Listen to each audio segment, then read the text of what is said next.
Well, I was trained as a physicist, and I studied in Vienna and got my PhD in 1966. And then in 1967 I moved to Paris, and I had a research job at the University of Paris 2 years from 67 to 68. And that was a time, the 1960s, when there was a great interest in Eastern philosophy. And you know, the older readers will remember that George Harrison went to India and got a sitar and started getting sitar lessons from Ravi Shankar. And there was a lot of interest in Indian philosophy, also in Buddhism, in Zen Buddhism. And in 1967 I read the Bhagavad Gita, and I read a translation by Joan Mascaró, who is from Mallorca. And at the time I didn't know that he was from Mallorca, but that was my first contact with Indian philosophy.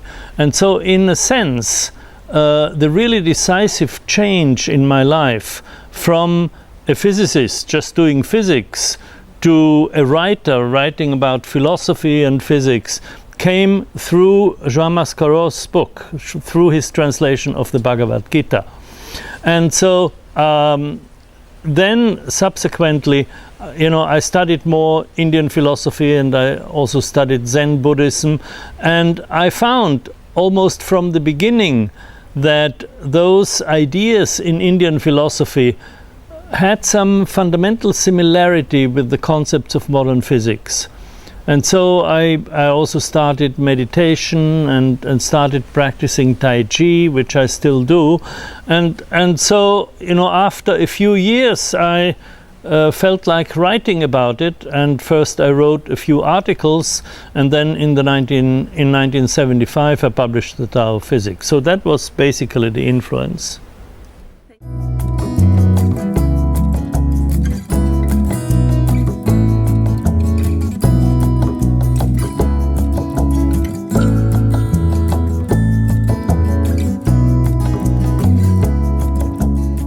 Well, when the Tao of Physics was published in 1975, it was very, very successful, almost right from the start, say in the 76, 77. And I think the reason was because this was an idea that was sort of in the zeitgeist of that time. And I was there at the right moment expressing something that many people felt. And I know this because in the subsequent years I gave lots of lectures. I was invited to a lot of conferences by all kinds of, you know, professions, and people often told me that they felt very much the same thing, and they were glad that I expressed it in the book. And they also told me that this change of concepts and values that we now call the paradigm shift occurred in many other sciences. And so I got interested in other sciences, and in my second book I explored the same change of paradigms that had happened in the physics in the 1920s, happening now in biology, in medicine, in economics, and other sciences. But I have to tell you that the interest in ecology stems also from my childhood, because I grew up in Austria on a farm. I spent the first 10 years of my life on a farm, running around barefoot for at least 2 months every summer, walking to school for 4 kilometers, often also barefoot, with my shoes, but you know, also walking barefoot. And I had a very intimate knowledge of plants and vegetables and flowers and trees, and so I got a kind of basic ecological awareness on that farm of my childhood, and I think that was a big influence too.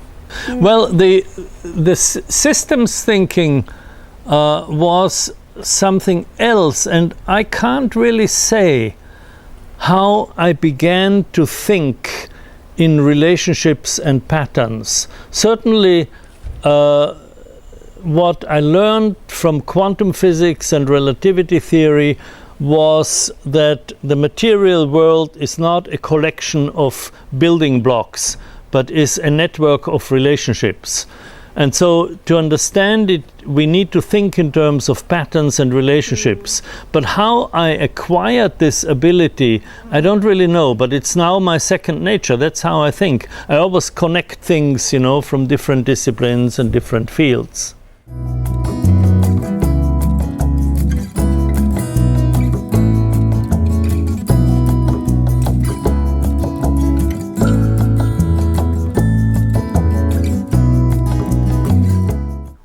Well, first of all, I think we need to understand what sustainability means.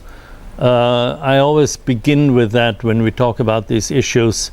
A sustainable society is a society that is designed in such a way that its way of life and its economics, business, technology, and so on do not interfere with nature's ability to sustain life. That's the critical point. Nature has an inherent ability to sustain life. It has sustained life for over 3 billion years. And we need to cooperate with nature, need to respect nature, and not interfere with these processes that sustain life. Now, if we want to do that, obviously the first thing we need to do is to understand how does nature sustain life. And this knowledge is what I call ecoliteracy. To speak the language of nature, to be literate about ecology. And so we need to understand, for instance, that in an ecosystem there's no solid waste, that what is waste for one species is food for the next, so that matter cycles continually through the ecosystem. We also need to understand that diversity assures resilience, that the energy driving the ecological cycles flows from the sun. So these are the basic principles of ecology. And when we have this ecoliteracy, we can then apply that to redesign our society. And this is what is called eco-design or ecological design. So those are the two basic steps, ecoliteracy and eco-design.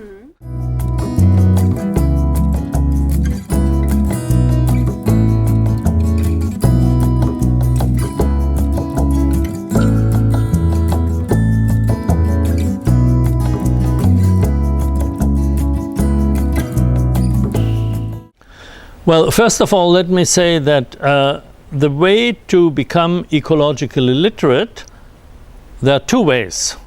What I write about and teach is the science way, to study ecology and also to go out into nature and experience ecology. But you can also study the knowledge of indigenous traditions, traditional societies who, as you say, were very close to nature and who developed a lifestyle accordingly, and we can learn from them. And at the Center for Ecoliteracy in Berkeley, we do both. We take children out into nature, into a school garden, into a creek or a beach, to study ecosystems and learn ecology that way. But we also work with Native American leaders to copy some things from their methods of teaching.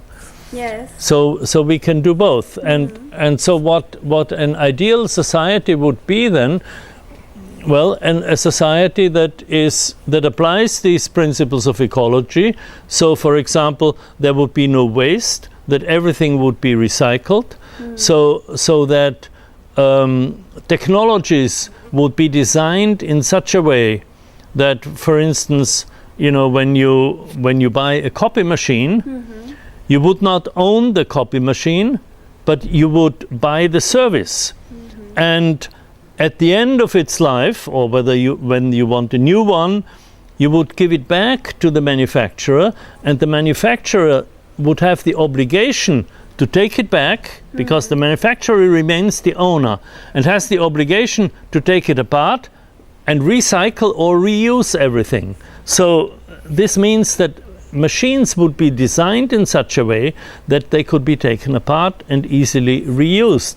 Also, you would design things without toxics. For instance, in houses now, when we have carpets or we have furniture, very often they use toxic chemicals for various reasons.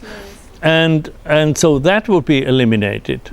And I think the most important change would be in economics, where people now are obsessed with the idea of indefinite growth. So the economy grows and grows and grows.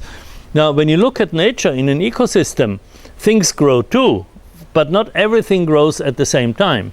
So some plants and animal populations grow, others decline, and then die, and the elements, the resources are released and contribute to new growth. So in human economy, some businesses will grow, others will decline. And in order to find out which should grow and which should decline, we need to learn to distinguish between good growth and bad growth. And the good growth would be the ecologically responsible products and services. The bad growth would be fossil fuels, toxins, and things like that. And this is what I call a shift from quantitative to qualitative growth. So we need to shift from quantity to quality.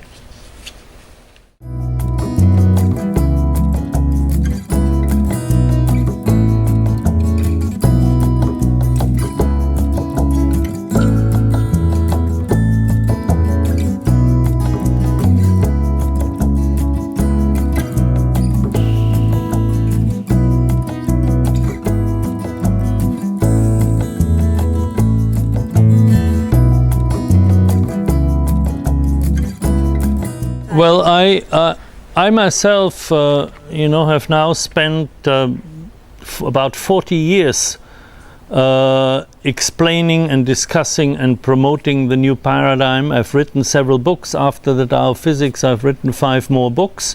And I have, with some friends, founded this organization, Center for Ecoliteracy, where we train teachers to teach the new paradigm, to teach systemic thinking, to teach ecology. And I've just in the last 5 years written a textbook with a colleague of mine in Italy, which is called The Systems View of Life. And it'll be published by Cambridge University Press next year. And so I'm trying to have a maximum impact to change things in school.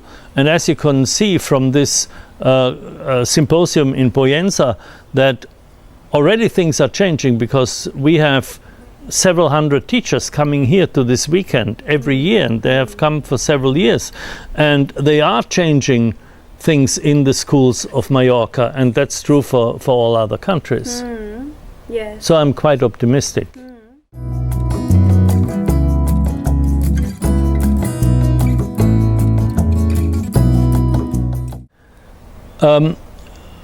I think the essence of the systems view of life is that living systems are self-organizing networks, and they are living networks that have a biological dimension and also a cognitive dimension. So the process of self-organization is the process of cognition, or if you wish, is mind. So this is a very radical shift, where we see mind not as a thing but as a process. And as living systems get more complex, this mental process, the process of cognition, also gets more complex. And with human beings you have consciousness, thoughts, language, and so on. And of course, if you go to larger dimensions, an ecosystem has an inherent cognitive process, and so does the entire planet. So the Gaia system, is also intelligent. But the idea of creation is that these living networks create themselves and continuously recreate themselves. So I don't believe in the existence of an outside cosmic mind that created everything, but an inherent cosmic mind that created everything. Yes. Well,